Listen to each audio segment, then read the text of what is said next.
সুপ্ৰভাত সকলোকে। আজি ৰাতিপুৱাৰ অকণমানিকা ভিডিঅ' এটা আপোনালোকৰ মাজত শ্বেয়াৰ কৰি দিলোঁ। আৰু এইকেইদিন বিয়া খাই খাই পুৰা মাত ভাঙি গৈছে, চৰ্দি কাহ অৱস্থা নাই। আজি ভাবিলোঁ আলু পৰঠা বনাওঁ আৰু তাকে আপোনালোকৰ মাজতো অকণমান শ্বেয়াৰ কৰি দিছোঁ। এয়া নিমখ, হালধি আৰু অকণমান জিৰা পাউডাৰ, ধনিয়া পাউডাৰ, পিঁয়াজ, জলকীয়া, নহৰু, আদা এনেকৈ মিক্স কৰি পেলাই আলুখিনি সানি ল'লোঁ। আৰু ৰাতিপুৱা যিহেতু ছোৱালীক টিফিনতো বনাই দিব লাগিব আৰু ঘৰতো ব্ৰেকফাষ্টত খাম, গতিকে খুব লৰালৰি কৰি বনাইছোঁ। আৰু আলু পৰঠাটো প্ৰায় 10 মিনিটৰ ভিতৰতে মোৰ বনাই হৈছে। খুব বেছি ইমান মানে কৰি থকা নাই আৰু একেবাৰে সাধাৰণভাৱে বনাইছোঁ। অকল আলু, পিঁয়াজ, নহৰু, আদা, জলকীয়া, জিৰা, ধনিয়া এনেকৈ দি পেলাই আৰু এনেকৈ গোটেইখিনি সানি ল'লোঁ। সানি কৰি লৈ ইফালে আটাও মাৰি থৈছোঁ। আটাখিনি মঠি হোৱাৰ পিছতে এনেকৈ এটা এটা সৰু সৰুকৈ লাড়ু বনাই ল'লোঁ। আৰু লাড়ুখিনি বনাই অকণমান সময় প্ৰথমতে বেলি লৈছোঁ। আৰু বেলি কৰি লৈ তাতে সানি থোৱা আটাৰ যিটো লাড়ু এনেকৈ বনাই থৈছিলোঁ, এটা এটাকৈ লাড়ু, সেইখিনি লাহে লাহে এনেদৰে বেলি ল'লোঁ। প্ৰথমতে অকণমান বেলিছোঁ, তাতে যিখিনি সানি লৈছিলোঁ আলু মিশ্ৰণখিনি লাহেকৈ দি আৰু জপাই দিছোঁ। এনেদৰে আটাৰ লাড়ুটো জপাই অকণমান শুকান আটা গুড়ি দি লাহে লাহে বেলিম, যাতে আলুখিনি ওলাই নাযায়।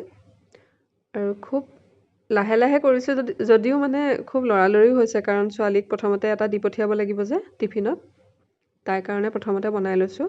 আৰু বাকী লাহে লাহে দুটা এটা বনাম আৰু আমি খাবৰ কাৰণে ব্ৰেকফাষ্টত। এনেদৰে শুকানকৈ আটা গুড়িখিনি তাতে মিলাই লৈ পেলাই খুব লাহেকৈ বেলিছোঁ, যাতে ওলাই নাযায় আলুৰ মিশ্ৰণখিনি। আৰু যিমান পাতল হয় সিমানে আলুৰ পৰঠাটো খাবলৈ কোমল হয়। এনেদৰে লাহে লাহে বেলি কৰি লোৱাৰ পিছতে টাৱাখন গেছত দি থৈছিলোঁ, গৰম হ'ল। আৰু এনেদৰে প্ৰথমটো দি লৈছোঁ। ঘিউ ব্যৱহাৰ কৰোঁ, আজি মিঠাতেলতে বনাইছোঁ। ঘিউ যিহেতু অকণমান কমি আছিলে, মিঠাতেলতে বনালোঁ, ৰিফাইন ব্যৱহাৰ একেবাৰে নকৰোঁ। আৰু দেখিছেনে অকণমান ফুলি আহিছে যে, এনেদৰে হ'লে খাবলৈ ভাল হয়, কোমল হয়। সকলোৱে নিশ্চয় বনাই নহয় জানো, তথাপিতো মইনো আজি কেনেদৰে বনালোঁ আপোনালোকৰ লগত শ্বেয়াৰ কৰিলোঁ। ভিডিঅ'টো চাই যদি ভাল পাইছে কমেণ্ট এটা কৰি পেলাই জনাবলৈ নাপাহৰিব। আৰু আপোনালোকেওনো কেনেদৰে বনায় তাকো অকণমান টিপছ দিবচোন। মোৰ যদি বনোৱা কিবা ভুল হৈছে আপোনালোকেও যদি জানে অকণমান টিপছ দিব দেই। আৰু এনেদৰে বাকীকেইটাও বনাই ল'লোঁ। আৰু মাজতে অকণমান চাহ খাই ল'লোঁ, মায়ে চাহ একাপ আনি দিলেহি। ছোৱালীক স্কুল পঠিওৱা হ'ল আৰু বাকী এতিয়া আমি খাবৰ কাৰণে এয়া বনাই আছোঁ। আজি যিহেতু আলু পৰঠাৰ লগত খাব পৰাকৈ কোনো চব্জি নবনালোঁ, সেয়ে অমলেট বনাই ল'ম বুলি ভাবিছোঁ, লগতে গাখীৰৰ চাহ। আৰু এনেকৈ আজি ৰাতিপুৱাৰ ব্ৰেকফাষ্টটো কৰিলোঁ। আৰু গোটেইখিনি কৰি হোৱাৰ পিছত মানে কি, মোৰ এটা বেয়া অভ্যাস আছে, কৰি থাকোঁ মাজে মাজে আকৌ চাফাও কৰি থাকোঁ। যিখিনি গুড়াগুড়ি পৰে গেছত হওক বা বাকীখিনিত যিখিনি লেতেৰা হয়, লগে লগে চাফা কৰি নল'লে মানে আকৌ পিছৰ কিবা এটা বনাবৰ কাৰণে খুবেই বেয়া পাওঁ। সেইকাৰণে প্ৰথমতে পৰঠাটো বনাই হোৱাৰ পিছতে চবফালে এনেকৈ মুচি কৰি লৈ চাফ চিকুণ কৰি লৈছোঁ। তাৰপিছতহে অমলেটটো বনাবলৈ গোটেইখিনি ৰেডি কৰিম। আকৌ এনেদৰে গোটেইখিনি মোহাৰি কৰি লোৱাৰ পিছত যেতিয়া চাফা চাফা লাগে তেতিয়াহে মই বনাব পাৰোঁ।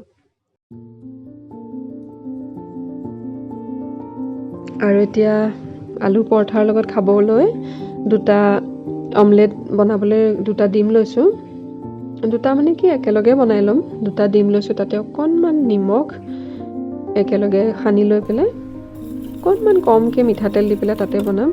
বেছি তেল হৈ থাকিলে খাবলৈ খুবেই বেয়া লাগে নহয় জানো, সেইকাৰণে এনেদৰে বনাই ল'লোঁ। আৰু লগতে অকণমান গাখীৰৰ চাহ। এনেদৰে আজি ৰাতিপুৱাৰ ব্ৰেকফাষ্টটো কৰিলোঁ। আপোনালোকৰ মাজতো এনেদৰে ভিডিঅ' এটা শ্বেয়াৰ কৰিলোঁ। যদি নতুনকৈ চাই আছে তেতিয়াহ'লে মোৰ ৰিজুজ ব্লগ চেনেলটো ছাবস্ক্ৰাইব কৰি দিবলৈ নাপাহৰিব যদি ইউটিউবত চাই আছে। আৰু যদি ফেচবুকৰ যোগেদি চাই আছে মোৰ পেজটো ফ'ল' কৰি দিবলৈ নাপাহৰিব। আৰু আজিৰ ভিডিঅ'টো ইমানেই আছিলে। যদি চাই ভাল পালে তেতিয়াহ'লে অকণমান কমেণ্ট এটা আৰু লাইক এটা কৰি সঁহাৰি জনাবলৈ নাপাহৰিব। আজিলৈ আহিছোঁ, আকৌ এটা নতুন ভিডিঅ'ৰ সৈতে আপোনালোক সকলোকে লগ পাম।